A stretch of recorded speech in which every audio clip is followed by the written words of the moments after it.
begin with the word of prayer. प्रभु आपको धन्यवाद देते हैं आपके अनुग्रह और करुणा में।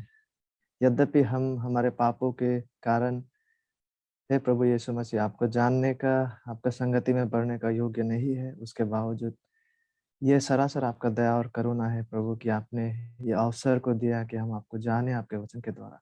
हम जाने कि आप वाकई में कौन है। प्रभु जैसे जैसे हम इस अध्ययन को करने में बढ़ रहे हैं प्रभु, और बहुत सारे विषयों को देखने जा रहे हैं आपको लेकर, प्रभु अनुग्रह करे कि हम शास्त्र सम्मत रीति से आपको जान पाए। प्रभु हमारे आंखों को खोले प्रभु कि हम वास्तविक रीति से वचन आपके विषय में जो कहता है उसे समझ पाए। और आज इस सेशन में विशेष करके प्रभु कि हम देख पाए कि आप परमेश्वर हो, कि हम इसे समझ पाए कि आप परमेश्वर हो, आप जीवित परमेश्वर हो, आप हमेशा से ही रहे हैं। अनुग्रह करे प्रभु कि इस सच्चाई को हम आज समझ पाए, विश्वास कर पाए, और विश्वास करते हुए इस तरह से प्रभावित हो प्रभु कि हम आपके गौरव के लिए एक रूपांतरित जीवन को जी रहे हो। धन्यवाद के साथ हम सबको आपके चरण में सौंपते हैं। सारा आदर सम्मान और महिमा आप ही को देकर ये विनती यीशु मसीह के महान नाम से मांगते हैं, आमीन। तो पिछले हफ्ते हम लोगों ने प्रभु यीशु मसीह का सिद्धांत का इंट्रोडक्शन यानी कि परिचय को देखा था, जहाँ पे हमने यह भी देखा था कि प्रभु यीशु मसीह का जो होना है, उनका प्री एक्सिस्टेंस, मतलब वो अनंत काल पूर्व से ही रहे हैं। वो ना कभी अस्तित्व में आए ना कभी अस्तित्व से जाएंगे। ही इज, वो है, हमेशा से वो है। तो आज जो दूसरा भाग है, इसमें हम द डीटी ऑफ क्राइस्ट यानी यीशु मसीह का ईश्वरत्व, कि यीशु मसीह परमेश्वर है, इस विषय को आज हम देखेंगे। और मसीह का सिद्धांत में और आगे बढ़ने से पहले हमें इस बात को जानना है और इसको वाकई में एक्नॉलेज करना है कि मसीह के व्यक्ति का कोई भी अध्याय केवल सतह को छू सकता है। ठीक है, we would just be scratching outside in the surface. मसीह का व्यक्ति का कोई भी अध्याय, क्योंकि पवित्र शास्त्र में यीशु का चित्रण, ठीक है, यीशु मसीह का डिस्क्रिप्शन इतना गहरा है कि इसे पूरी तरह से समझना मानवीय क्षमता से परे है। तो जितना भी हम मसीह के बारे में अधिक से अधिक अध्ययन करते जाएंगे, हम पाएंगे कि हम अभी तक सतह में ही है, क्योंकि पवित्र शास्त्र इस रीति से यीशु मसीह का व्याख्या करते हैं कि जितना अधिक हम उनके विषय में स्टडी करते जाएंगे, हम ये पाते जाएंगे कि अभी भी हम केवल सीख ही रहे हैं। तो टू बिगिन विथ, मानिए कि यहाँ पे एक रेखा है, स्ट्रेट रेखा है, और इस तरफ है गॉड, परमेश्वर के गुण और चरित्र, और इस तरफ में सृष्टि, राइट साइड में सृष्टि, जहाँ पे मनुष्य भी शामिल है। हम जानते हैं यदि हम कहें कि परमेश्वर किस तरफ में है, पिता परमेश्वर, पवित्र आत्मा परमेश्वर, हम विदाउट एनी डाउट हम कहेंगे कि वो लेफ्ट साइड वाला ये जो रेखा है, यहाँ पे परमेश्वर इस साइड में होंगे। यदि हम गुण और एट्रीब्यूट्स की बात करें और कहें कि लेफ्ट साइड जो है इस तरफ में परमेश्वर का गुण और प्रकृति है, तो नो डाउट जब हम परमेश्वर की बात कर रहे हैं, क्योंकि परमेश्वर सृष्टि नहीं है, ऑब्वियसली परमेश्वर इस तरफ में होंगे। और हम सब जो मनुष्य लोग है, सृष्टि, बाकी सृष्टि के जो गुणे हैं, वो सारे जो है इस तरफ में आएंगे, दाहिने तरफ में। लेकिन जरा सोचिए, यीशु मसीह किस तरफ में पड़ेंगे? जब हम नया नियम को स्टडी कर लेते हैं तो कोई डाउट नहीं है कि यीशु मसीह गॉड है, वो इस तरफ में होंगे। लेकिन हमें यह भी जानना है कि साथ ही साथ यीशु मसीह देह धारण के बाद से, जब वो मनुष्य रूप धारण किए हैं, तब से यीशु मसीह मनुष्य भी है। लेकिन डिफरेंस इतना है कि जब हम यीशु मसीह को मनुष्य की कैटेगरी में रखते हैं, उसका मतलब यह नहीं है कि वो सृष्टि है। He is not a creation, he is the creator. यीशु मसीह को मनुष्य की ओर रखना, उसे सृष्टि बनाना नहीं होता है। ठीक है, he is not creation, he is creator, sorry creator. और साथ ही साथ यीशु मसीह को इस तरफ में रखना, मनुष्य की ओर रखना, का मतलब ये नहीं है कि यीशु मसीह पापी थे, वो निष्पाप थे। वो मनुष्य है, yes, but he is not, वो सृष्टि नहीं है। वो मनुष्य भी है परमेश्वर होने के साथ साथ, लेकिन वो निष्पाप मनुष्य है। ठीक है, तो जब हम हमारे कलीसिया का इतिहास में देखते हैं प्राचीन काल से, और विशेष रूप से चेल्सिडोन की जो परिषद के बाद, ये चेल्सिडोन की परिषद में क्या हुआ था, इसको आने वाले दिनों में हम देखेंगे। प्राचीन काल हमारे कलीसिया में, उसके बाद चेल्सिडोन के जो परिषद हुए थे, काउंसिल हुए थे, उसके बाद से ही कलीसिया ने, हमारे जो कलीसिया है, विश्वसनीय कलीसिया ने मसीह को, यीशु मसीह के दो प्रकृति को के जो सिद्धांत है उसको स्वीकार किया। मतलब यीशु मसीह का व्यक्ति में हम ईश्वरीय प्रकृति को भी देख पाते हैं और साथ ही साथ मानवीय प्रकृति को भी देख पाते हैं। इस बात को कलीसिया ने स्वीकारा। कलीसिया ने एक व्यक्ति में दो, यानी कि एक व्यक्ति यानी यीशु मसीह के व्यक्ति में दो प्रकृति के सिद्धांत को स्वीकार किया कि यह सच है कि यीशु मसीह में ईश्वरत्व का प्रकृति और साथ ही साथ मानवीय प्रकृति भी बसते। लेकिन मानवीय प्रकृति का बसना यीशु मसीह को सृष्टि नहीं बना देता और ना ही मानवीय प्रकृति का बसने से यीशु मसीह पापी ठहरते। नहीं, ये दोनों बातें बिल्कुल सरासर नहीं आते। और कलीसिया ने इसे स्वीकारा इसलिए नहीं कि कलीसिया इस महान रहस्य की पूरी समझ रखती थी या कलीसिया के पास इस महान रहस्य का कि यीशु मसीह का व्यक्ति में ईश्वरीय प्रकृति और मानवीय प्रकृति बसते हैं, इसका संपूर्ण समझ था कलीसिया के पास, इसलिए कलीसिया ने इस सिद्धांत को स्वीकारा, वो भी नहीं। लेकिन क्यों?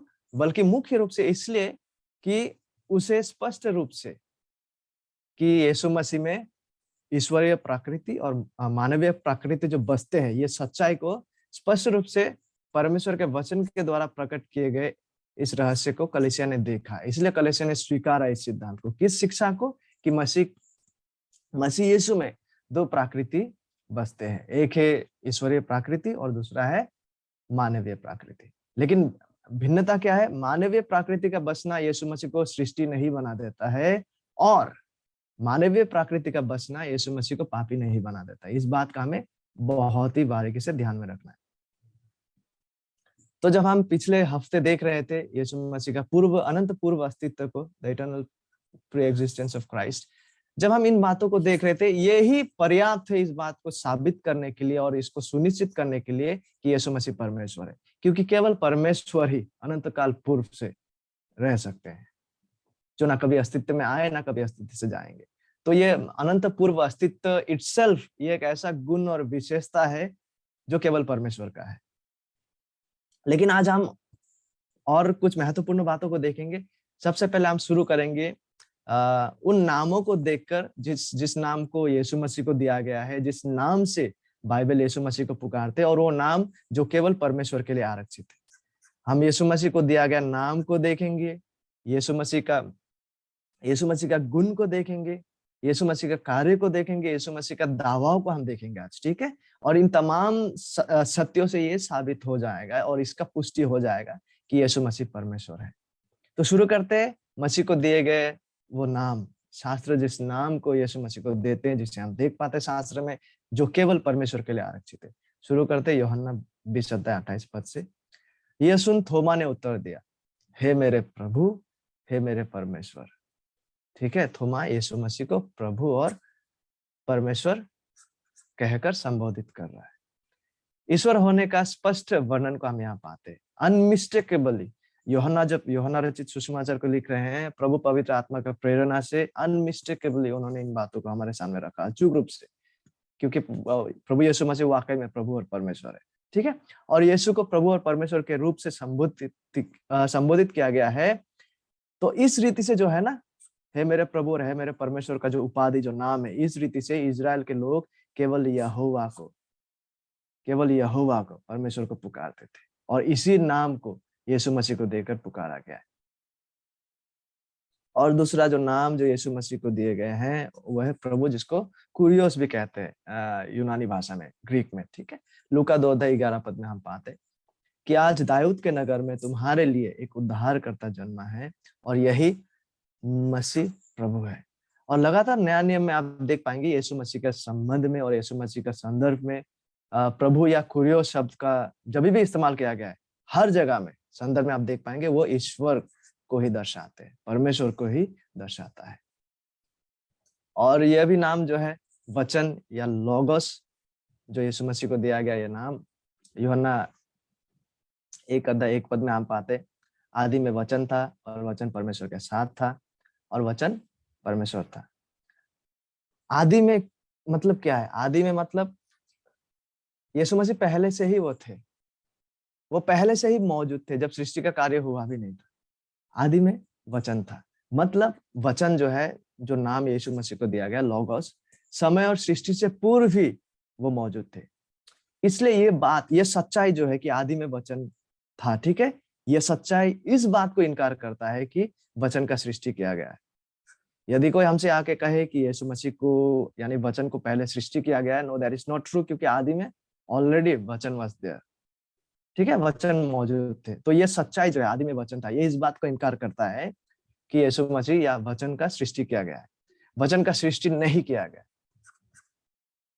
अनंतकालीन पूर्व से ही वचन रहे हैं, जिसे हमने पिछले बार भी देखे, उनका पूर्व अस्तित्व को जो हम देख रहे थे। और आगे यूहन्ना 1:1 हमसे कहता है, और वचन परमेश्वर के साथ था। वचन पहले से ही पिता के साथ सक्रिय संगति में, संगत में, कम्युनियन में थे। इसलिए वचन जो है पिता नहीं हो सकता, because you see there are two different, दो अलग अलग व्यक्ति को हम देख पाते हैं, एक वचन है और एक परमेश्वर है। वचन परमेश्वर के साथ था, मतलब परमेश्वर भी वहां मौजूद थे और वचन भी, मतलब पिता परमेश्वर जो है वो वचन नहीं है, ठीक है। वो क्योंकि वचन पिता के साथ था, वचन पिता परमेश्वर के साथ था। पिता और वचन दो अलग अलग व्यक्ति है, ईश्वरत्व के दो अलग अलग व्यक्ति, त्रिएक परमेश्वर के ईश्वरत्व के दो अलग अलग व्यक्ति। और आगे यूहन्ना 1:1 हमसे कहता है, और वचन परमेश्वर था। वचन हमेशा से ही, ये वचन कौन है? देखिए, आप लोग कंफ्यूज हो सकते हैं। ये वचन जो है यीशु मसीह को लेकर ये बातें कहा गया। अगर आप चाहते हो तो यूहन्ना 1:14 भी पढ़ सकते हैं, जहाँ पे लिखा हो कि यह वचन देहधारी हुआ, और मतलब ये वचन जो है यीशु मसीह का पूर्व अस्तित्व के बाद ये देहधारी हुआ, मतलब मनुष्य बन के आया, गॉड मैन, ईश्वर मनुष्य। तो यहाँ पे सरासर ये वचन जो नाम है, उपाधि, टाइटल, यीशु मसीह के संबंध में इन बातों को किया गया। वचन परमेश्वर था, वचन हमेशा से ही ईश्वरत्व का हिस्सा था। इसलिए यह सच्चाई कि वचन परमेश्वर था, यह सच्चाई जो है इस बात का इनकार करता है कि वचन को ईश्वर का स्थान में उठाया गया। नहीं, वचन हमेशा से ही ईश्वर परमेश्वर रहे हैं। कभी भी ऐसा पल नहीं था जब वचन परमेश्वर नहीं था, ठीक है। ऐसा नहीं है कि वो पहले मनुष्य था फिर उसको परमेश्वर का दर्जा दिया गया, नो, ठीक है। वचन परमेश्वर था, हमेशा से ही वो परमेश्वर रहे। इसलिए ये सच्चा इस बात का इनकार करता है कि वचन को ईश्वर का स्थान में उठाया गया या उसको ईश्वर बनाया गया। और चौथा जो नाम यीशु मसीह को दिया गया है, सबका प्रभु, जिसे हम प्रेरितों का कार्य 10:36 में पाते, जो वचन उसने इजरायलियों के पास भेजा जब उसने यीशु मसीह के द्वारा। और ये यीशु मसीह कौन है? जो सबका प्रभु है। शांति का सुसमाचार सुना है। तो यीशु मसीह जो कौन है? वो सबका प्रभु है। और कुछ देर पहले हमने क्या कहा था? ये प्रभु शब्द जो है यीशु मसीह के संबंध में, ये हमेशा से ईश्वरत्व, यीशु मसीह का डिविनिटी को दर्शाते हैं, ठीक है, कि वो परमेश्वर है। स्पष्ट रूप से यह संदर्भ हमें यह दिखाता है कि यीशु जो है वो परमेश्वर है। वो केवल अब्राहम और इजराइल या याकूब का परमेश्वर नहीं, बल्कि यीशु मसीह जो है वो सभी राष्ट्र, हम कह सकते हैं सब ब्रह्मांड, सब सृष्टि, वो सब का प्रभु है। और आगे जब हम देखते, हम बाइबल में ये उपाधि, ये नाम भी देख पाते हैं जो यीशु मसीह को दिया गया, महान परमेश्वर और उद्धारकर्ता। यहाँ पे डायरेक्टली उसे महान परमेश्वर और उद्धारकर्ता कहकर बुलाया गया या संबोधित किया गया। तीतुस 2:13। और उस धन्य आशा की, अर्थात अपने महान परमेश्वर और उद्धारकर्ता। कौन है ये महान परमेश्वर और उद्धारकर्ता? आगे हमसे कहा गया, यीशु मसीह की महिमा के प्रकट होने की बात जो होते। देखिए, दिस इज मतलब अनमिस्टेकेबली यीशु मसीह को महान परमेश्वर और उद्धारकर्ता कहकर बुलाया गया, क्योंकि वो वाकई में महान परमेश्वर है और उद्धारकर्ता भी। और यीशु मसीह को और एक नाम से बुलाया गया है, पवित्र जन, इजराइल का वो पवित्र जन, परमेश्वर का यहोवा का वो पवित्र जन। यशायाह 48:17 में क्रॉस रेफरेंस के लिए देख लेते हैं। यशायाह 48:17 पद में देखिए, पहले यहोवा को यह नाम दिया गया था, ठीक है। यहोवा को पुराने नियम में इस नाम से बुलाया गया था, यहोवा जो तेरा छुड़ाने वाला और इजराइल का पवित्र है। यहोवा कह रहा है कि यहोवा इजराइल का वो पवित्र जन है। लेकिन देखिए, नया नियम में प्रेरितों का कार्य 3:14 में हम पाते, तुमने उस पवित्र और धार्मिक का इनकार किया। यहाँ पे यीशु मसीह का बात किया जा रहा है, द होली वन, उस पवित्र जन और धार्मिक का इनकार किया और विनती की कि एक हत्यारे को तुम्हारे लिए छोड़ दिया जाए। तो पवित्र जन जो है, ये पवित्र उपाधि जो है इन द ओल्ड टेस्टामेंट यहोवा का संदर्भ में इसे यूज किया गया, और न्यू टेस्टामेंट में हम देख पाते कि एक ही टाइटल को यीशु मसीह को दिया गया, क्योंकि यीशु मसीह परमेश्वर है। आदि और अंत, ये जो टाइटल है, ये टाइटल और ये खिताब जो है, ये उपाधि और नाम इजराइल के यहोवा पर लागू किया गया था, और अब इसे हम नया नियम में देख पाते मसीह के लिए लागू किया गया है। पहले पुराने नियम में देख लेते, यशायाह 44 अध्याय 6 पद में, प्रभु इजराइल का राजा, उसका छुड़ाने वाला, स्वर्गिक सेनाओं का प्रभु यो कहता है, मैं ही आदि हूँ, मैं ही अंत हूँ। और जब हम नया नियम में पढ़ते प्रकाशित वाक्य 1 अध्याय 17 पद में, यहाँ पे प्रकाशित वाक्य जैसे कि यूहन्ना इस पुस्तक को लिखे है, वो कह रहा है मैं, जिसमें इस जॉन, यूहन्ना इसका लेखक, उसे कौन है जिसको यूहन्ना देख पा रहा है। यूहन्ना प्रकाशित वाक्य 1 अध्याय 13 पद में हम देख पाते ये उसे कौन है, वहां उसका डिस्क्रिप्शन है। मैं छोटा सा इस हिस्सा को पढ़ना चाहूंगा। और उन दिवटों के बीच में मनुष्य के पुत्र सदृश एक पुरुष को देखा। ये उससे कौन है? ये उसे वो है जिसको यूहन्ना देख पाया। किसको यूहन्ना देख पाया? यहाँ पे मनुष्य के पुत्र सदृश एक पुरुष को देखा, यानी कि यीशु मसीह का बात को यहाँ पे किया गया। ठीक है, यीशु मसीह का प्रकाशित वाक्य जिस तरह से यीशु मसीह को प्रकाश को देते, तो यूहन्ना ने जब उसे देखा, यूहन्ना ने जब यीशु मसीह का इस रूप को देखा, प्रकाशित वाक्य 1 अध्याय 17 पद में यूहन्ना ऐसा कहता है, मैं उसे देखते ही मृतक जैसा उसके चरणों पर गिर पड़ा। यीशु मसीह को देखते, यीशु मसीह के इस रूप को देखते, उसने मुझ पर अपना दाहिना हाथ रखकर कहा, मत डरो, प्रथम और अंतिम मैं हूं। I am the beginning and the end. देखिए, इन द ओल्ड टेस्टामेंट आदि और अंत वो कौन कह रहा है? यहोवा कह रहा है। और प्रकाशित वाक्य में आदि, प्रथम और अंतिम कौन है? यीशु मसीह। तो इन बातों से ये सुनिश्चित और स्थापित हो जाता है कि यीशु मसीह ही परमेश्वर है। ठीक है, सेम नाम जो यहोवा के लिए यूज किया गया है, सेम टाइटल यीशु मसीह अपने संदर्भ में इस्तेमाल कर रहा है। और परमेश्वर का पुत्र, ये बहुत ही फेमस नाम है जो यीशु मसीह को दिया गया है। यीशु पर लागू होता यह नाम निम्नलिखित पदों और बहुत सारे पद है में मसीहा का विषय के साथ संबंधित है। जब जब परमेश्वर का पुत्र नाम को यूज किया गया, यह हमेशा मसीहा को प्रदर्शित करता है। जैसा मत्ती 14:33 में हम पाते हैं, सचमुच तो परमेश्वर का पुत्र है। मत्ती 16:16 जब पतरस इस अंगीकार को करता है, तो जीवते परमेश्वर का पुत्र मसीह है। तो परमेश्वर का पुत्र का जो नाम है, जो ये नेम, ये टाइटल है, इसको हमेशा मसीहा के संदर्भ में यूज किया गया है। यूहन्ना 1 अध्याय 49 में नाथानिएल ने उसको उत्तर दिया, हे रब्बी, तू परमेश्वर का पुत्र है, तू इजराइल का महाराजा है। तो यह नाम जो है, ये टाइटल परमेश्वर का पुत्र मसीहा के साथ वो प्रतिज्ञा किया गया जो मसीहा है, जो स्वयं ही परमेश्वर है, तो उस संदर्भ में यीशु मसीह को लेकर यूज किया गया है। यशायाह 45 अध्याय का, मैंने अपनी ही शपथ खाई, धर्म के अनुसार मेरे मुख से यह वचन निकला है और वह नहीं चलेगा। प्रत्येक, यहाँ गौर कीजिए इस बात को, ठीक है, प्रत्येक घुटना मेरे सम्मुख झुकेगा। इन बातों को कौन कह रहा है? इन बातों को यहोवा कह रहा है। ठीक है, यहोवा कह रहा है, और प्रत्येक के मुख से मेरी ही शपथ खाई जाएगी। तो इन बातों को कौन कह रहा है? यहाँ पे यशायाह 45 अध्याय 23 पद में यहोवा कर रहा है। ठीक है, यहाँ प्रत्येक घुटना किसके सम्मुख झुकेगा? नो डाउट यहोवा के।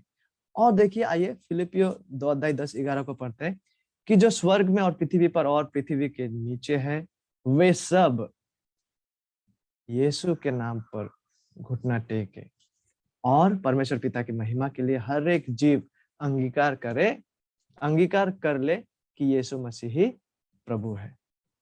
Do you get that? यहाँ सभी, या फिलिपियो नया नियम में सभी किसके सामने घुटना टेकेंगे और घुटना झुकाएंगे? यीशु मसीह के। और यशायाह 45 में किसके सामने प्रत्येक घुटना टेकेगा? यहोवा के। ठीक है, प्रत्येक घुटना यहोवा के सम्मुख झुकेगा, जिसे हम ओल्ड टेस्टामेंट में देख पाते हैं, क्योंकि यहोवा जो है वो परमेश्वर है। और सब यीशु के नाम पर घुटना टेकेंगे, क्योंकि यीशु ही यहोवा है। उसके बावजूद हमें यह भिन्नता को समझना है, यीशु पिता परमेश्वर नहीं है, वो पुत्र परमेश्वर है। त्रिएक परमेश्वर के दो अलग अलग व्यक्ति है, लेकिन दोनों ही परमेश्वर है। अभी अब तक हमने देखा कि यीशु मसीह को जो दिया गया नाम और उपाधि है बाइबल में, और वो यह प्रदर्शित करता है कि यीशु मसीह परमेश्वर है। ठीक है, और अभी हम लोग क्या देखने वाले हैं, हम देखने वाले हैं यीशु मसीह का गुण या एट्रीब्यूट जो है। यीशु मसीह का जो गुण है वो ये साबित करता है कि यीशु मसीह परमेश्वर है। यदि परमेश्वर यहोवा है, यहोवा यीशु है, ठीक है, और यहोवा यीशु है, तो परमेश्वर के सभी गुण जो है, एट्रीब्यूट्स, परमेश्वर के पुत्र यीशु मसीह पर भी लागू होते हैं। उसके बावजूद वह दो जो है वो भिन्न व्यक्ति है। यूहन्ना 16:15, जो कुछ पिता का है वो सब मेरा है। और यहाँ पे हम उनके गुणों को भी शामिल कर सकते हैं। जो गुण पिता परमेश्वर का भी है, वो सारा गुण और अधिकार यीशु मसीह का भी है। कुलुस्सी 2:9 में पढ़ने से और भी स्पष्टता हम इसमें पाते हैं, क्योंकि उसमें टॉकिंग अबाउट जीसस, यीशु मसीह में ईश्वरत्व की सारी परिपूर्णता, सारी ईश्वरत्व की सारी परिपूर्णता सदैव वास करती है। I hope we get that. ठीक है, there was never a time, कभी भी ऐसा समय नहीं रहा था, ना है, ना रहेगा, जब यीशु मसीह परमेश्वर नहीं थे। उसमें ईश्वरत्व की सारी परिपूर्णता सदैव वास करती है, हमेशा। ऐसा कोई भी पल नहीं था, ना कभी रहेगा, जब यीशु मसीह परमेश्वर नहीं थे। ठीक है, इब्रानियों 1:3 हमसे कहता है, वो उसकी महिमा का प्रकाश, यानी कि यीशु मसीह पिता परमेश्वर का महिमा का प्रकाश और उसके तत्वों की छाप है, और सब वस्तुओं को अपनी सामर्थ्य के वचन से संभालता है यीशु मसीह। तो देखिए, यीशु मसीह का जो गुण है, एग्जैक्टली वो परमेश्वर का ही गुण है। ठीक है, क्योंकि यीशु मसीह में ईश्वरत्व की सारी परिपूर्णता, कुछ भी छूटा नहीं, सदैव वास करती है। तो हमने देख लिया यीशु मसीह का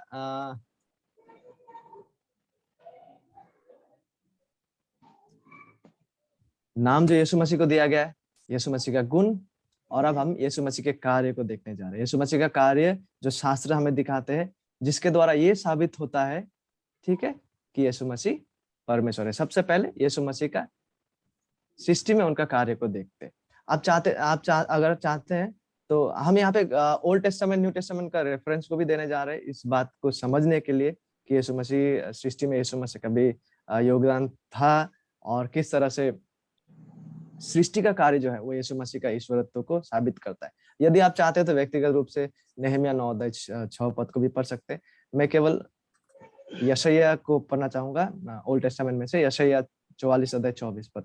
यहोवा तेरा उद्धार करता है, जो तुझे गर्भ ही से बनाता आया है, यो कहता है। यहोवा क्या कह रहा है? मैं यहोवा ही सबका बनाने वाला हूँ, सबका सृष्टि करता यहोवा है, जिसने अकेले ही आकाश को ताना और पृथ्वी को अपनी ही शक्ति से फैलाया है। तो यहाँ पे जो है, अगर आप नहम्याह भी पढ़ते हैं इन पद को, और यहाँ पर सृष्टिकर्ता कौन है? नो डाउट यहोवा। तो आइए अब नया नियम में पढ़ते, यूहन्ना 1:3, सब कुछ उसी के द्वारा उत्पन्न हुआ। यूहन्ना 1 में किसका बात हो रहा है? वचन का बात हो रहा है। वचन यानी कि कौन? यीशु मसीह का। सब कुछ उसी के द्वारा उत्पन्न हुआ। किसके द्वारा? यीशु मसीह के द्वारा। और जो कुछ उत्पन्न हुआ है, उसमें से कोई भी वस्तु, कुछ भी ऐसा नहीं है जो उसके बिना उत्पन्न नहीं हुआ। ठीक है, तो यीशु मसीह का हाथ को सरासर हम सृष्टि में देख पाते, कुछ भी वस्तु बगैर यीशु मसीह के सृष्टि नहीं हुए। तो अगर आप चाहें तो कुलुस्सी 1:16 को व्यक्तिगत रूप से पढ़ सकते हैं। तो इन पदों में हम क्या पाते हैं? सृष्टिकर्ता कौन है? नो डाउट अबाउट इट, यीशु मसीह। तो यहोवा सृष्टि के कार्य में भाग लेने वाला एकमात्र जन है। ठीक है, एकमात्र वो जो सृष्टि का कार्य को करते, और मसीह, यीशु मसीह वो है जिसने सृष्टि के कार्य में भाग लिया है, क्योंकि उसके बगैर कुछ भी सृष्टि या उत्पन्न नहीं हुआ। अतः यीशु मसीह ही यहोवा है।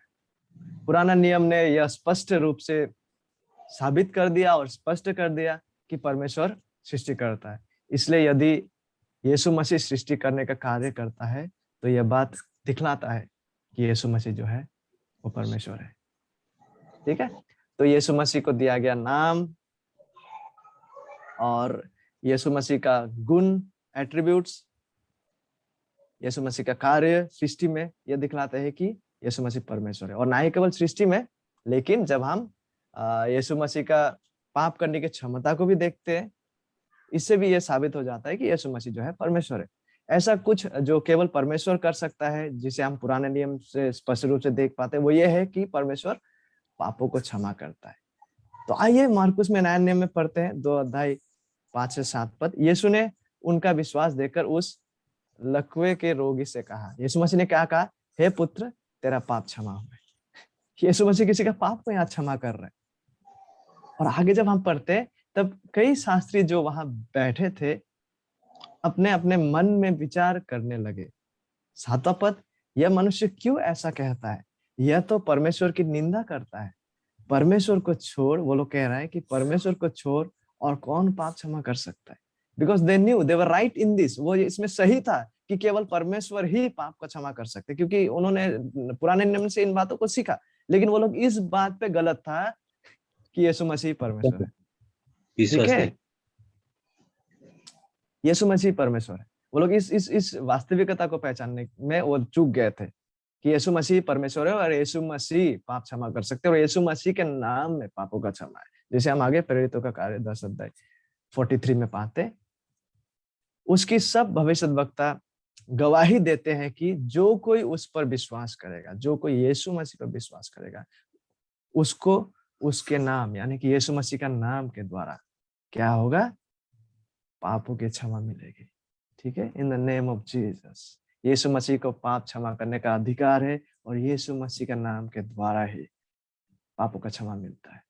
तो यहाँ से एक सवाल खड़ा होता है जो व्यक्तिगत जीवन के लिए है, वो ये है कि क्या आज जितने भी लोग हम आज सुन रहे हैं, क्या वाकई में आज हम ऐसा व्यक्ति लोग हैं जिनका पापों को क्षमा किया गया है? क्या हम वाकई में यीशु मसीह के पास पाप क्षमा के लिए आए?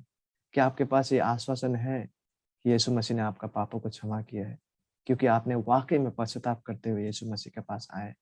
क्योंकि केवल यीशु मसीह अकेला है किसी का पाप को क्षमा कर सकते, और केवल पाप क्षमा के बाद ही हम परमेश्वर के राज्य के संतान ठहरते हैं, पापों में जीने के द्वारा नहीं। ये बहुत ही आवश्यक, बहुत ही जरूरी विषय है। यदि हम में से कोई है जो अभी तक यीशु मसीह में पश्चाताप और विश्वास के द्वारा पाप क्षमा के लिए नहीं आए, तो क्या आप आज इस समय आने का विचार करेंगे?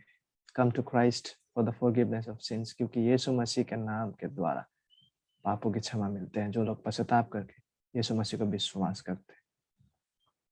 और तीसरा जो कार्य जो ये साबित करता है कि यीशु मसीह परमेश्वर है, वो यह है कि अनंत जीवन देने और इसे सुनिश्चित और सुरक्षित करने का अधिकार यीशु मसीह का है। यूहन्ना 10 अध्याय 28 पद, और मैं उन्हें अनंत जीवन देता हूँ। This is Jesus Christ, he gives eternal life, he has the authority. उनके पास ये अधिकार है कि वो अनंत जीवन दे, वे कभी नष्ट ना होंगे और कोई उन्हें मेरे हाथ से छीन ना ले। तो यीशु मसीह अनंत जीवन दे सकते हैं, उनके पास ये अधिकार है, और ये अधिकार केवल एकमात्र परमेश्वर का है। परमेश्वर अकेला ही अनंत जीवन, उद्धार को देकर हमारा अनंत जीवन को सुरक्षित और सुनिश्चित कर सकते हैं। ठीक है, तो हमने देख लिया है यीशु मसीह को दिया गया वो नाम जो यीशु मसीह का ईश्वरत्व को साबित करता है। यीशु मसीह को दिया गया नाम, यीशु मसीह का गुण जो है परमेश्वर का गुण है, और यीशु मसीह का कार्य सृष्टि में पाप को क्षमा करने में, अनंत जीवन देने में, ये सारा जो कार्य केवल परमेश्वर ही कर सकते हैं। ठीक है, और यीशु मसीह का दावों को हम देखेंगे, जहां से हम यह देख पाते कि यीशु मसीह दावा कर रहा है परमेश्वर होने का। आइए यीशु मसीह का दावों को देखते हैं। यूहन्ना 10 अध्याय 30 पद, मैं और पिता एक है। तो जब यीशु मसीह कह रहा है कि मैं और पिता एक है, व्हाट डज ही मीन मैं और पिता एक है? शायद आज हम इस तात्पर्य को समझने में चूक जा सकते हैं, लेकिन उस समय के दर्शक इस तात्पर्य को समझने में नहीं चूक गए थे। ठीक है, पिता परमेश्वर का समानता का कथन, ये बातें जो यीशु मसीह कह रहा है, सुनने वालों ने इसे बहुत स्पष्ट रूप से समझा, उस समय के दर्शक, और वे जानते थे कि यीशु क्या कह रहा है जब वो कह रहा है कि मैं और पिता एक है। हालांकि आज बहुत सारे लोग चूक सकते हैं इस तात्पर्य को समझने में, लेकिन उस समय का लोग नहीं चूके थे इस तात्पर्य को समझने में कि यीशु जब इन बातों को कह रहा है वो क्या रहा है एक्चुअली। क्यों? क्योंकि देखिए आगे जब हम पढ़ते हैं, हम पाते हैं 10 अध्याय का 31 से 33 पद में, यहूदियों ने उस पर पत्थरवा करने को फिर पत्थर उठाए। इस पर यीशु ने उनसे कहा, मैंने तुम्हें अपने पिता की ओर से बहुत से भले काम दिखाए, उनमें से किस काम के लिए तुम मुझ पर पत्थरवा करते हो? 33 पद, यहूदियों ने उसको उत्तर दिया, भले काम के लिए हम तुझ पर पत्थरवा नहीं करते, परंतु परमेश्वर की निंदा करने के कारण और इसलिए कि तू, वो लोग यीशु मसीह पर आरोप लगा रहे हैं, तू मनुष्य होकर अपने आप को परमेश्वर बनाता है। वो लोग जान चुके थे कि यीशु मसीह जब मैं और पिता एक का बात को यीशु मसीह कर रहा है, यीशु मसीह एक्चुअली अपने आप को परमेश्वर होने का दावा कर रहा है, अपने आप को परमेश्वर का दर्जा दे रहा है। दे न्यू इट, इसलिए वो लोग पत्थर उठाए यीशु मसीह को मारने के लिए। ठीक है, तो जब यीशु मसीह इन बातों को कर रहा है, इन दावाओं को कर रहा है, ठीक है, जीसस इज क्लेमिंग डीटी, मतलब यीशु मसीह अपने आप को परमेश्वर का दर्जा को दे रहा है, वो अपने आप को परमेश्वर होने का दावा कर रहा है। तो मसीह यीशु को दिया गया नाम जिसे हम शास्त्र में पाते हैं, उसका गुण, उसका कार्य, यीशु मसीह का कार्य, और अभी हमने देखा और हम देखने जा रहे हैं और कुछ स्लाइड्स में यीशु मसीह का दावे जो है, ये सारे बातें, his name, his attributes, his works, his claims, ये सारा सच्चाई जो है यह प्रमाणित करता है और इस बात को साबित और पुष्टि करता है कि यीशु जो है वो परमेश्वर है। ठीक है, उसके बावजूद कुछ लोग हैं और हमेशा से थे और रहेंगे जो कहेंगे कि क्या यीशु ने कभी ऐसा कहा है कि वो परमेश्वर है? ऑफ कोर्स, यूहन्ना के सुसमाचार में 8 ऐसा जगह है जहां पे यीशु मसीह ने मैं हूं, आई एम शब्द का उपयोग किया अपने संदर्भ में। और हालांकि हम इन सारे आई एम्स को नहीं देखेंगे बारीकी से, ये हम सबों के लिए होमवर्क भी है कि आप अपने अपने बाइबल जब आप समय पाएंगे इनको झांक के देखिए, इनके अपने अपने कॉन्टेक्स्ट में कि यीशु मसीह क्या दावा कर रहा है जब वो कह रहा है कि मैं हूँ या मैं ही हूँ। जैसे फॉर एग्जाम्पल इन पदों को आपके सामने पढ़ना चाहूंगा और इनमें से केवल एक ही आई एम को हम आज देखेंगे जो कि इस स्लाइड के बाद में है, और ये आई एम जो है मैं हूँ का तात्पर्य को समझने का प्रयास करेंगे। ठीक है, तो उससे पहले इन पदों को आपके सामने पढ़ना चाहूंगा। यूहन्ना 6:35 में हम पाते हैं जीवन की रोटी मैं हूँ। यूहन्ना 8:12 में जगत की ज्योति मैं हूँ। यूहन्ना 10:7-9 में भैरों का द्वार मैं हूँ। यूहन्ना 10:11-14 अच्छा चरवाहा मैं हूँ। यूहन्ना 11:25 पुनरुत्थान और जीवन मैं ही हूँ। यूहन्ना 14:6 मार्ग और सत्य और जीवन मैं ही हूँ। यूहन्ना 15:1 सच्ची दाखलता मैं हूँ। ठीक है, जब आप समय जब आपको मिलेगा, just go through this versus in its own context और जानने का प्रयास करें कि यीशु मसीह कह क्या रहा है। और जिस मैं हूँ को हम देखने जा रहे हैं थोड़ा बारीकी से, उसे हम यूहन्ना का 8:58 में पाते हैं, जहाँ पे हम पाते यीशु मसीह आगे कहता है, देखिए इसको, कि पहले इसके कि अब्राहम उत्पन्न हुआ मैं हूं। इस बात को यीशु मसीह कह रहा है। क्या कह रहा है? कि पहले इसके कि अब्राहम उत्पन्न हुआ मैं हूं। जरा सोचिए इस बात को कि यीशु मसीह तो अब्राहम से पहले वो उनका उपस्थिति था, तो उन्होंने क्यों ऐसा नहीं कहा कि मैं अब्राहम से पहले मैं था? अगर यीशु कहता इससे पहले कि अब्राहम का जन्म हुआ मैं था, ये हूं के जगह वो अगर वो था का उपयोग करता, इससे क्या भिन्नता होता है? जमीन आसमान का डिफरेंस होता है। ठीक है, so wisely and selectively Jesus used these words claiming to be the very God himself. ठीक है, अगर यीशु कहता है इससे पहले कि अब्राहम का जन्म हुआ मैं था, इससे क्या बदल जाता है? इससे बहुत कुछ बदल जाता है। इसका मतलब ये है, ऐसा होता कि यीशु मसीह का उपस्थिति अब्राहम से पहले था, जैसा मूसा अब्राहम से पहले था, है नहीं, नूह अब्राहम से पहले था, वैसे ही यीशु भी कोई था जो प्रभु का अनुग्रह में अब्राहम से पहले जो थे। लेकिन बात वो नहीं है, यीशु मसीह मैं था नहीं कह रहा है, वो कह रहे हैं कि मैं हूं। और सबसे महत्वपूर्ण स्थानों में से एक जहां हम इस नाम को पाते हैं, ये मैं हूं नाम को, ठीक है, उसे हम, ये आई एम जो नाम है, उसे हम निर्गमन 3:14 में पाते हैं, जहां पर परमेश्वर जब वो झाड़ियों में ना, जलते हुए झाड़ियों में मूसा के सामने अपने आप को प्रकट करते हैं, तो परमेश्वर क्या कहते हैं अपने आप को, वो किस नाम से परिचय देते हैं वहां पे? जब मूसा ने जानना चाहा, मैं जो हूं सो हूं। और इसको ग्रीक में या यूनानी में, ये पुराने नियम को इब्रानी में लिखा गया, लेकिन ग्रीक में जब हम इसे अनुवाद करते हैं ग्रीक में, ठीक है, यूनानी भाषा में, तो ये जो है, ये शब्द जो है, ये मैं जो हूँ सो हूँ को एगो एमी कहते हैं। ठीक है, आई एम जो है वो एगो एमी है।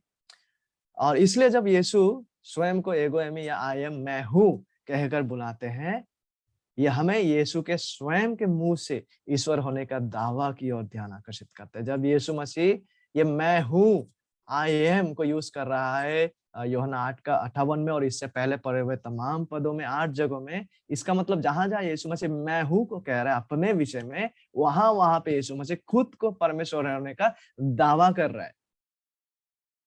और इसका महत्व को समझने से पहले शताब्दी के यहूदी लोग चूक नहीं गया था। ठीक है? क्योंकि यूनानी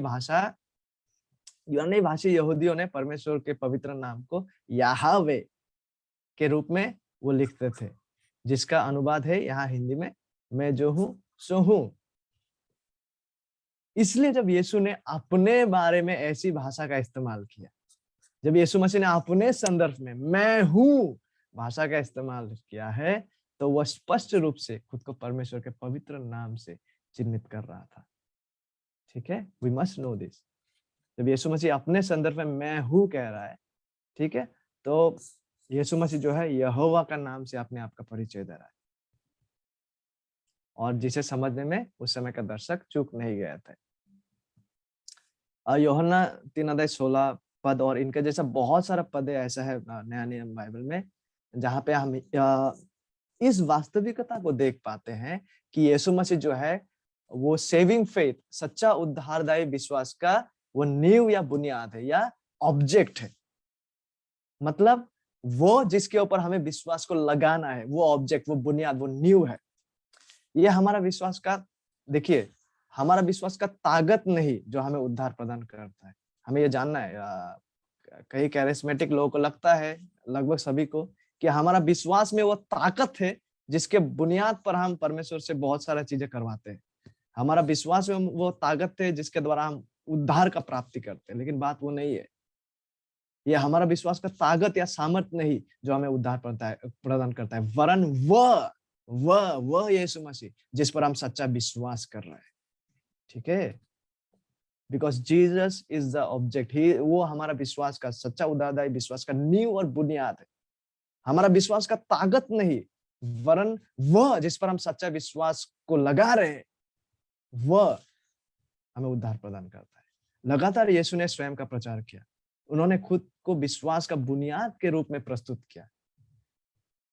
वह और केवल यीशु मसीह ही जिस पर विश्वास किया जाना चाहिए उद्धार के लिए।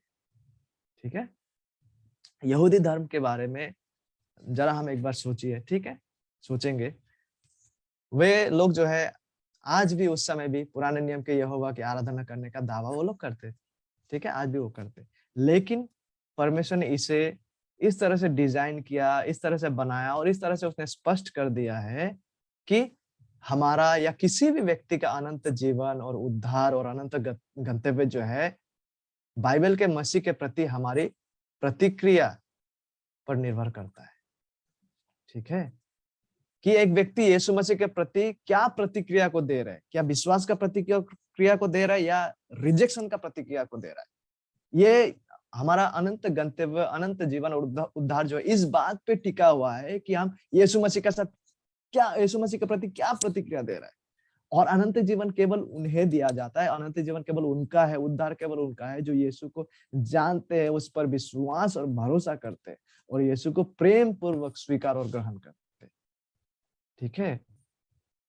मसीह के प्रति यीशु मसीह, बाइबल के यीशु मसीह से ऐसा कोई भी संबंध नहीं होना मतलब अनंत जीवन का ना हो।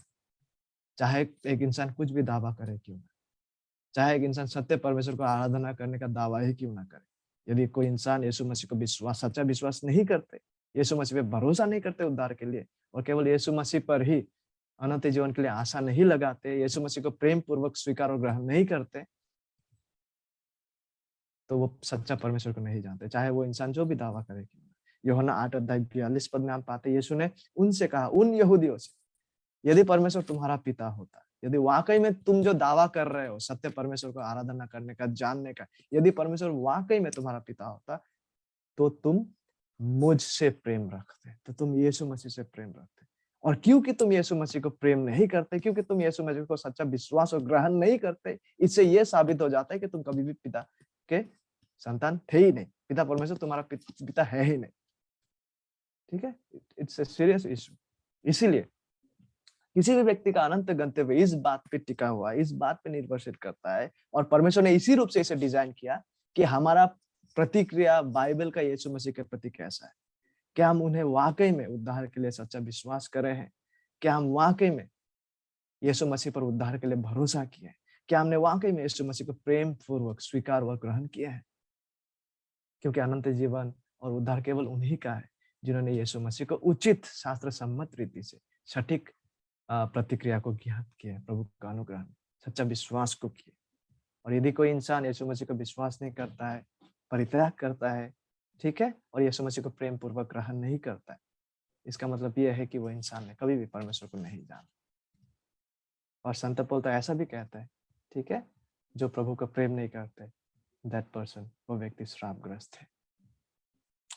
तो जिन बातों को आज हमने देखा, ये डायरेक्ट इस बात का प्रमाण को देता है कि यीशु मसीह परमेश्वर है, क्योंकि जो नाम उन्हें दिया गया बाइबल में, यहोवा का ही नाम और टाइटल सरासर परमेश्वर का दावा, ये नाम जो है सरासर परमेश्वर का परिचय को देते। जो गुण यीशु मसीह का है वो इस बात का पुष्टि करता है कि यीशु मसीह परमेश्वर। जो कार्य को यीशु मसीह करते हैं केवल परमेश्वर ही उन कार्य को कर सकते हैं, और जो दावाओं को यीशु मसीह कर रहे हैं, सरासर ये दावा जो है, इन दावों के द्वारा यीशु मसीह खुद को परमेश्वर होने का परिचय दे रहे हैं। ठीक है, अभी इन बातों को सामने लाना जरूरी और आवश्यक समझाओ, इसलिए ला रहा हूँ क्योंकि बहुत ही प्रचलित है। धन समृद्धि प्रचारक, प्रॉस्पेरिटी प्रीचर जैसे कहते हैं, जोएल ऑस्टिन, और उसके पत्नी जो है, एक प्रचार में उन्होंने ऐसे कहे थे कि यीशु केवल एक मनुष्य था जब तक ना परमेश्वर ने मानव यीशु को छूकर अपने पवित्र आत्मा यीशु के भीतर दिया। क्या यह सच है? व्हाट डू यू से? क्या यीशु वाकई में केवल एक मनुष्य था जब तक परमेश्वर ने अपना पवित्र आत्मा देकर यीशु को भीतर से छुआ, उसके बाद यीशु को परमेश्वर का दर्जा मिला? या फिर यह परमेश्वर केवल एक मनुष्य था और बपतिस्मा के टाइम में जब पवित्र आत्मा उसमें आया उस समय से वो परमेश्वर बन गया? कई सारे लोग ऐसा भी कहते। क्या यह सच है? Biblically this is not true. नहीं, यह सच नहीं है। ठीक है, यह सच नहीं है, झूठी शिक्षा है। यीशु मसीह अनंत काल पूर्व से ही ईश्वरत्व के दूसरा व्यक्ति, पुत्र परमेश्वर रहे हैं। There was never a time, ऐसा कोई भी समय नहीं रहा है आज तक, ना कभी रहेगा, जब यीशु मसीह परमेश्वर नहीं थे। लेकिन देहधारे के समय से, देहधारण जब यीशु मसीह करते हैं कुमारी गर्भधान के द्वारा, उस समय से अलौकिक रूप से दोनों प्राकृति, अभी जो है देहधारण के बाद से दोनों प्राकृति, मतलब ईश्वरीय प्राकृति और मानवीय प्राकृति जो है यीशु में बसे हैं। और प्रभु का अगर इच्छा हुआ तो इसको और बारीकी से आने वाला दिनों में देखेंगे। ठीक है, कि अब यीशु मसीह देह धारण के बाद से यीशु मसीह में ये दोनों प्रकृति है, ईश्वरीय प्रकृति भी है और मानवीय प्रकृति भी है। ठीक है, दो प्रकृति एक व्यक्ति में है। और मानवीय प्रकृति का होना यीशु मसीह को सृष्टि नहीं बना देता है, वो सृष्टि करता है। और मानवीय प्रकृति का होना यीशु मसीह को पापी नहीं बना देता है। इसलिए उसका जन्म जो है वो कुमारी गर्भधान के द्वारा हुआ, पवित्र आत्मा का सामर्थ्य से, ताकि इस बात का सुनिश्चित किया जाए कि यीशु मसीह निष्पाप है। इसे इन बातों का हम लोग प्रभु का इच्छा होता आने वाले दिनों में देखेंगे। देखिए, यीशु मसीह के विषय में हम लोग यीशु मसीह के विषय में हम कभी भी गलत नहीं ठहरना चाहेंगे। डियर ब्रदर्स एंड सिस्टर्स, आप कभी भी गलत नहीं ठहरना चाहेंगे यीशु मसीह को लेकर, क्योंकि हमारा अनंत जीवन बाइबल का सच्चा यीशु मसीह पर टिका हुआ, जैसे कि मैंने कुछ देर पहले कहा। ठीक है, हम विश्वास करने के द्वारा उद्धार पाते हैं, लेकिन ये विश्वास हम लगा किस पर रहे हैं ये भी निर्भर करता है, क्योंकि उद्धार हमको उनसे मिलता है, उन सच्चा मसीह से जिस पर हम अपना भरोसा और विश्वास को लगा रहे हैं, झूठे मसीह पर भरोसा लगाने के द्वारा नहीं। इसलिए यीशु मसीह के विषय में हम कभी भी गलत नहीं ठहरना चाहेंगे, क्योंकि हमारा अनंत जीवन, उद्धार, अनंत गंतव्य बाइबल का सच्चा यीशु मसीह पर टिका हुआ है। और प्रभु ताकि हमें अनुग्रह करे, ठीक है, कि हम इन सत्य को जानने में सटीक रहे। और अंत में इन बातों को आपके सामने रखना चाहूंगा, जिस यीशु को विश्वास करने का आप दावा करते हैं, ठीक है, या आप तक दावा कर रहे हैं, जिस यीशु को आप विश्वास करने का दावा करते हैं, नहीं, आज तक में, अभी तक में, क्या वो यीशु यही है जिस यीशु का हम अध्ययन शास्त्र से कर रहे हैं? The Jesus you profess to believe in, क्या वो यीशु यही है जिनका आलोचना आज हमने किया है और जिनका आलोचना हम कर रहे थे और जिनका आलोचना हम आगे भी करते जाएंगे। प्लीज एंश्योर, कृपया सुनिश्चित हो जाइए, सुनिश्चित होइए इस बात को कि जिस यीशु को आप भरोसा और विश्वास करते हैं वो सच में शास्त्र का ही यीशु हो, क्योंकि हमारा अनंत गंतव्य इस सच्चाई पर टिका हुआ है। और प्रभु हमें इन सत्य को जानने, परखने और सही दिशा में बढ़ने के लिए, मसीह की ओर बढ़ने के लिए सहायता प्रदान करें। आइए हम प्रार्थना करें। प्रभु आपको धन्यवाद देना चाहते हैं कि आपने सहायता किया। ये काफ़ी सारे पदों को हम आज देखे जिससे यह सुनिश्चित और स्पष्ट हो जाते प्रभु कि आप वाकई में हमेशा से ही परमेश्वर रहे। अनुग्रह करें प्रभु कि हम इन सत्य को अधिक से अधिक जान पाए, समझ पाए और इसे विश्वास करते हुए अपने जीवन को जिए। और यदि हम में से कोई है प्रभु जो अभी तक सच्चा मसीह को नहीं जानते, प्रभु अनुग्रह करें, उनके आंखों को खोले प्रभु, ताकि वे शास्त्र में से आपको देख पाए, आपको जान पाए और कोई भी प्रकार का झूठा या काल्पनिक मसीह से फेर कर आपके पास आए। क्योंकि अनंत जीवन केवल आप ही पर विश्वास करने के द्वारा है, किसी और तीसरे या दूसरे काल्पनिक मसीह पर नहीं। अनुग्रह करे प्रभु, और जितने लोग सच में आपको जानते हैं, अनुग्रह करे प्रभु कि दुख, तकलीफ और कष्टों के बीच में भी प्रभु हम आपको महिमा प्रदान करते हुए इस जीवन को जिए, आपको अधिक से अधिक प्रेम करते हुए, आपको अधिक से अधिक जानते हुए, आपके लिए अधिक से अधिक इस जीवन को बिताते हुए। धन्यवाद के साथ हम सबको आपके चरणों में सौंपते हैं। सारा आदर, सम्मान और महिमा आप ही को देकर ये विनती यीशु मसीह के महान नाम से मांगते हैं।